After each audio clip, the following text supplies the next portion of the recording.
I'm going to have Ron Vincent come up here and give me a bio about Tom Blanton and what he's done. He's going to introduce you to who he is. And I met him, Tom Blanton, just a little while ago, so I would not do him justice. So Ron Vincent, who's from the Hattiesburg Tea Party, he also writes blogs, Hattiesburg, what? Mississippi Lighthouse blog. Mississippi White House blog. Yes. Thank you, Laura. This is going to be really, really short, because I just want to introduce you to an outstanding man. Recently, I just discovered, this is going to surprise you, do you know that Mississippi Power can issue bonds that can attach the liens to your property? Did you know that? I was stunned. And that can happen. And thanks to Tate Reeves, put that in there. And that all has to do with this Kemper Power project up there. It is a mega disaster. And what Mississippi Power and their parent Southern Company is doing is they're going to try to get you to pay for their screw up. Let me tell you how bad, real quick, how bad that is. I'm retired from GE Energy. I understand about power plants. When I was with GE, we had a rule of thumb. A power plant should cost you about $1 per watt. That's the amount of energy that it produces. That's a good rule of thumb. A wind turbine, these main wind turbines, they cost about $1 million to install. They generate 1 billion watts. Works pretty good. I worked on this little up here on Beasley Road. I worked on that project up there. It was Duke Hines at the time I worked on it. The base load on that plant, their maximum sustainable power is 500 million watts. That plant, I asked Duke myself how much they spent on it. They said $498 million. Again, $1 a watt. A nuclear power plant costs about $2 billion on average. They generate about 2 billion watts of electricity. So $1 per watt is a pretty good price. Kemper is scheduled to go online at 576 megawatts. So it should cost roughly $500 million. You know how much money they spent up there so far? And they're going to expect you to pay for it. So far, they have spent $6.2 billion up there building that power plant, which should have cost $500 million. And they're going to try to put you on the hook for it. We owe a great debt of thanks to this man sitting right here, Tom Blanton. He did it himself. He filed a suit that ended up in the Mississippi Supreme Court and made Mississippi Power's roll back, made Mississippi rate increase rolled back, and it's dead. And this man right here, Tom Blanton, is the guy that did it. And he is an outstanding man.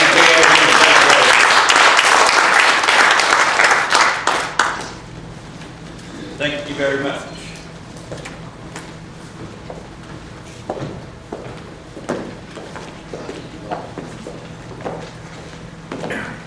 Am I the only Democrat in the room? Don't be afraid. I'm issue driven. I started working against Kemper in '09. And I want to tell you a little story about, I've talked about God. I want to tell you I feel touched. I found out on August the 15th of 2010 from 3 ophthalmologists. This is what the first thing they said after they looked in my left eye. Have you written a will? I said, how long do I have to live? 70 days. Trick or treat, Mr. Barber, I'm still here. And I went home and I prayed, Lord, I'm 60 years old. I've had more fun than anybody. I've done great things like stop nuclear dumps, drill oil wells 5 miles deep out of my hip pocket. I've been all over the world. I've done things that nobody thought could be done. And if you want to take me, I'm ready to go. But if you have something that you might be too busy to do and you need some help, tell me what it is. All night long, all I could dream about was Kemper County. I woke up the next door, I knew I was called to do what I'm doing. I've not received 1 penny of contributions from anybody. I ran for public service commissioner. Last time I lost by 120 votes in the Democratic primary. And I'm running again. But the important thing I want to tell y'all about is this lawsuit. And I'm probably more of a conservative person than anybody I've ever met. I don't believe in bonded indebtedness for governmental purposes. I'm a strict constructionist. I'm not an attorney, but I've taken enough law school classes in college and graduate school. I could have finished about a year and a half of law school. But what I studied was constitutional law, the rule book. And when I decided I was going to file papers in April of 11 against the rate that was to be put up for Kemper, I hired the smartest lawyer I knew, and I told him, your job is to find the best person you can find on due process. And it was Michael Edelman, a lawyer who came up through the legal services in Hattiesburg, Mississippi. He's rated one of the top 100 lawyers on due process in the country. And he's been a brilliant writer. If y'all want to read some great writing about America, go to our appeals at the Supreme Court and read Mike's briefs. Altogether, there's 21 briefs filed by 3 entities. I was opposed by the Public Service Commission, Attorney General, and Mississippi Power all at the same time. And all we did was beat him on the head with the rule book. We kept coming back to this simple point. You can't take my money and give me nothing in return. My mother taught me that's stealing. It is stealing. And then they're going to get up there and file a 34,000-page permit docket and seal it, and it is still sealed. The 18 projections they did to study whether this would be viable or not, they're sealed, still sealed, and they lie about it. They say, oh, all the projections said. No, U.S. Energy Information Agency was coming in at 50% of what Mississippi Power's projections were for natural gas. They lied about it. They got on the stand, raised their hand, put their hand on the Bible, and lied over and over and over again. Then they decided they're going to meet in secret in smoke-filled rooms and cut a deal with the government of the state of Mississippi where you were denied any voice at all. I'm not going to stand for this, Mr. Barber. I don't know, are you Haley's brother or cousin? Older brother. Brother. He's got stopped. Mississippi Power through Kemper County is the fountain of corruption in this state. Yes. Millions of dollars have been spent buying our public officials, and that's the only way I can put it. They can't buy me. Not for sale. Sorry, folks. I'm here, and the man says my last dying breath, whatever. I'm not going to die anytime soon. I'm going to be elected Public Service Commissioner. We're polling 86% in Harrison County, one of the most Republican counties in the state. But let me tell you about some laws. Well, real quickly, the Supreme Court ruled 3 things. They ordered the Public Service Commission to roll back the rates to before the increases. They were ordered to follow the law.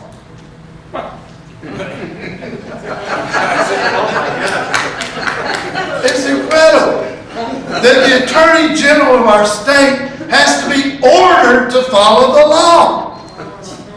We are not living in a civilized state, folks. It's the most corrupt state in the union. And it has the worst unemployment, the lowest economics. And if you take the 2 charts that came out this last week and line them up, most corrupt and worst economy, we're the only state that shrank other than Alaska. The rest of the country's growing. Let me tell you the facts. Bureau of Labor Statistics. If you go back and you start counting jobs in the 23 counties served by Southern Mississippi Power,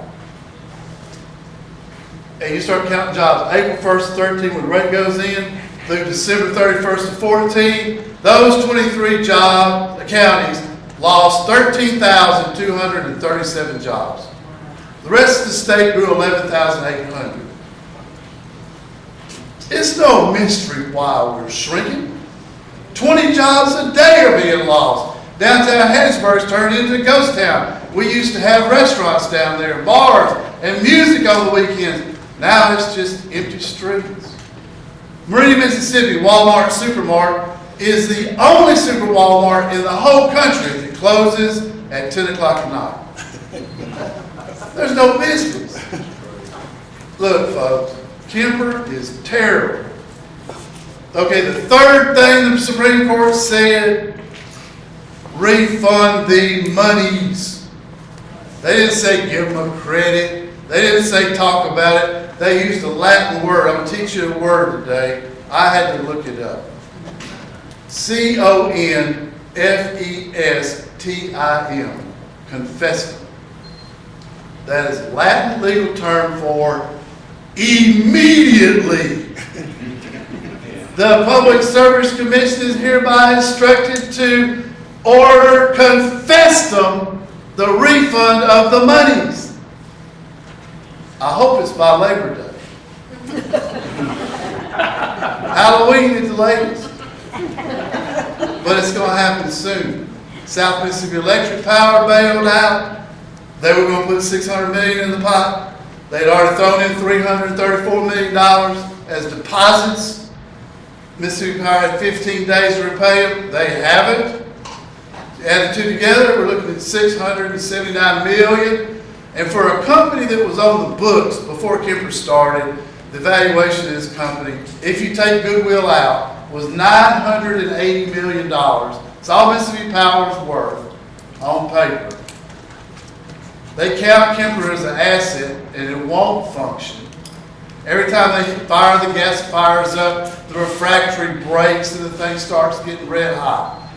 It won't run, and I'll give you some ideas why that is. But the first thing, what I want to say is there's some laws, and I've got essays out front. One of them is called the Base Load Act, passed in 2008. It made it possible for power utilities to build projects, and we have, it's called Construction Work in Progress. They call it CWIP. I call it QUIP. But the idea is we have to pay for these things on the front end while they're being built. The language of the bill says, even if it's never built, we have to pay for it. Or if it never works, we have to pay for it.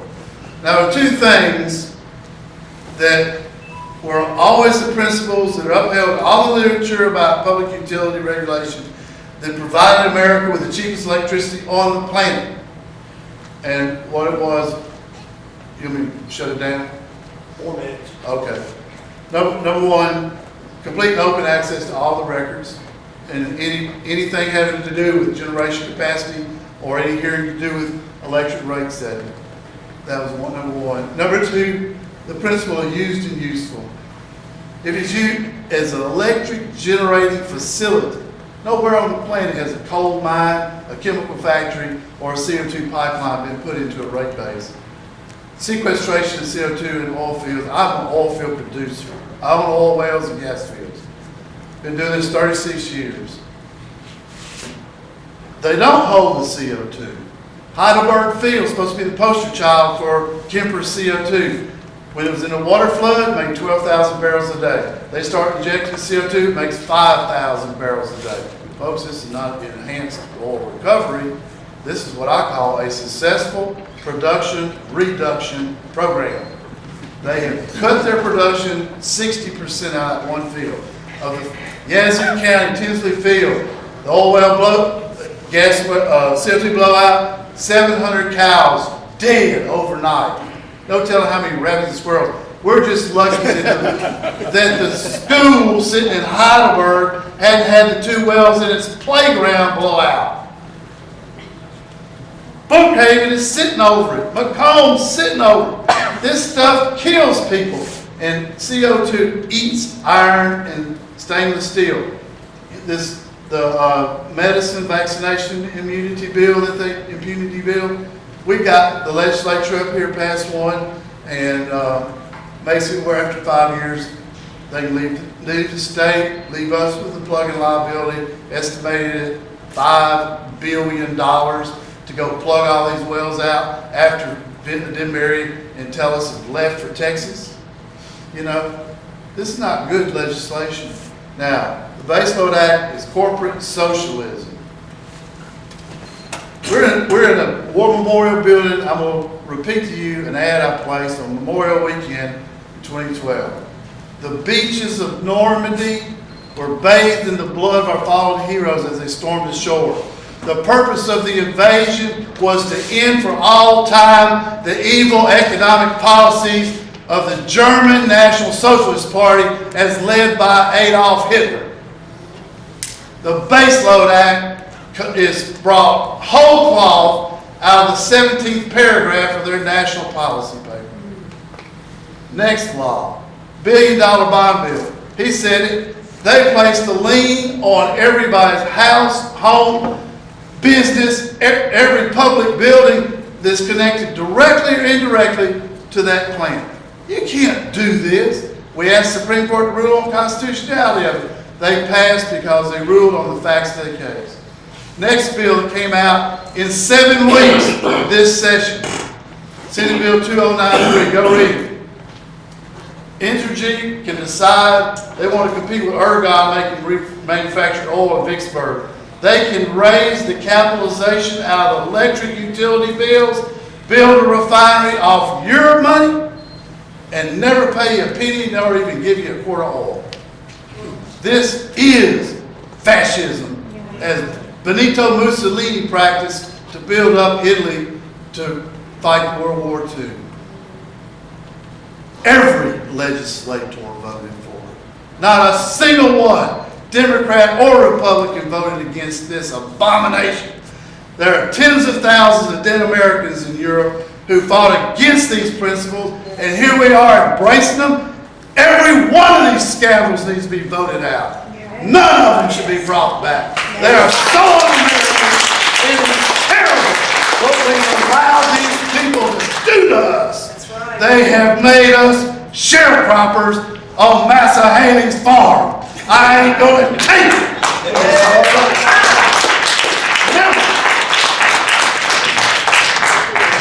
Now, I'm drawing people. Next week I'm speaking to the NAACP. I'm speaking to all spectrums. I got so many Republicans that you know helping me, but I'm not taking a penny donation. What I want is your work, and we do get out in the streets. We've pushed since January of 14, 830,000 flyers and cards in South Mississippi. We're going to push 1.75 million cards. There are 400 people. Got to go? I ask you to keep this to I'm the sorry. facts of the case. I'm sorry. This is not a campaign speech. This is facts of the case. Sorry. I apologize. But I do get a little bit ramped up. I see that. You can tell that. I see that. We have time left. There's a tribute to justice building for you to interface with everybody who will stay and talk. But this is not a campaign speech. I apologize to you for breaking the rule. I'm sorry. I have a question. Yes, sir. Was Leonard Vince Jr. Public Service Commission at the time when the Kemper County thing was started? Yes, sir. Did he try to help us? No. How did he not try to help us He voted to approve everything they asked for, and support it? as did Posey. Don't forget about that 45-second public, or 45-second. Well, yeah, good point. For the file's sealed. The Supreme Court says no, it's arbitrary and capricious. Permit should never been an issue, and so they call a meeting of the PSC 9 days later. The meeting lasts 47 seconds. There's no extra testimony.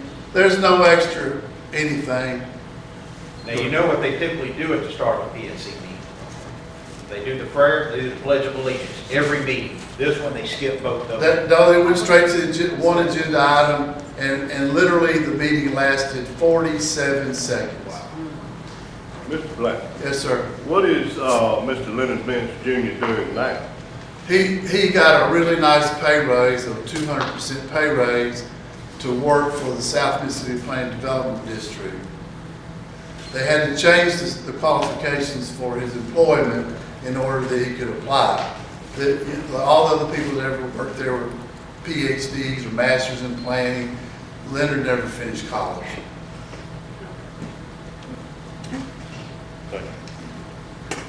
He attended and graduated from the USM School for Training Deputy Sheriffs. That's the limits of his education other than high school. Jennifer. This man is the one that stood up for us. If it hadn't been for Tommy Blanton, Mississippi Power would have had their way with us. And I thank you for that. Thank you, Jim. And let me say, Wait a second, being in the Tea Party for 2 years, we hadn't seen many victories, and it feels good to stick it to them and show them that they have to abide by the law. But I got a question for you. yes, ma'am. And there's plenty of articles, you can get the website and everything to explain this whole thing. But in one of the articles it said, they said that if they're forced to refund the money, they'll have no choice but to raise the rates to 40%. They eventually want to go to 60%. On their own website, kemperproject.org, I think, they're bragging about selling this technology to China and other countries. But my question is, how do you stop them from turning around with that rate? Good question. And, okay, the Supreme Court's decision is a beautiful piece of writing. It's written, they worked on this, they had this case almost 3 years on their desk. And there's 21 briefs written and a lot of effort. The Supreme Court rules you cannot raise electric rates until there is prudency hearings. Now, prudency does not mean, was it prudent for them to try to build it in the first place? It's more an argument over, well, did you buy the right kind of pipe? Or was the electrician standing in the way of the welder? There's $600 million worth of cost overruns due to having too many workers on the site at one time and everybody being in each other's way. The other thing is, they started building this thing, they only had 15% of the engineering done. They had no idea how much it's going to cost, much less how to build it. Supreme Court says you have to have prudency hearings. Public Service Commission last August issued an order that said we're not going to have prudency hearings on Kemper until it's running as you sold it to us, which means that 80% capacity base load operation, which means 87% available throughout the year, and it's got to be 80% power rated. By Mississippi Power's own admission, it'll take 7 years for the gasifiers to ramp up production of the synthetic gas to get to the 80%. So if they say they're going to start it up next spring, you're looking at 2023 before they can come get a rate increase by the ruling of the court and the PSC. This is nothing more than putting a gun at people's heads and threatening old women and children and people on fixed skids. Most unethical. They have burnt goodwill by the barrel. This is the most hated organization on the coast. There's 2 questions I'm asked when I'm out campaigning. But these, I'm out talking. Where's my check? When am I going to get my check? And number 2, can we replace Mississippi Power as an operating company? There's a big movement out there to run them out of Mississippi. People are fed up. And let me tell you, if y'all want to change people in Jackson, this is the issue because everyone pays a power bill. Everyone. This bridges sex or gender, race, politics, ideology, philosophy, all of it. Everybody pays a power bill. Everybody's drawn. That's why we're polling so high. The issue's polling statewide, 65% agreement with our issue. The only other issue statewide that beats it is no nuclear dump, which I fought for 10 years, and we stopped the nuclear dump at Richmond. We stopped the hazardous waste landfill in Knoxville County. I put the gravel miners out of the river. New York City's going to send its garbage to Wayne County, Stone County, Wiggins. Got down and organized that. I've had a great track record of being an advocate for people, volunteer organizations with no budget, and winning. Now, back when we did Citizens Against Nuclear Disposal, we organized 19,000 people, and look what we did. Bill Allen is Attorney General. Bill Allen is the governor. Created Mike Moore as Attorney General out of nothing. Made Gene Taylor Congressman out of a box salesman. You know, we did a lot of good things. Dick Malpas, Secretary of State, Bill Cole's treasurer. Ray Mavis is the auditor and the governor. This all came out of Citizens Against Nuclear Disposal. We had 19,000 people organized. Mr. Barber, I have 85,000 people organized right now. That's done. I'm gonna keep going. You talking what?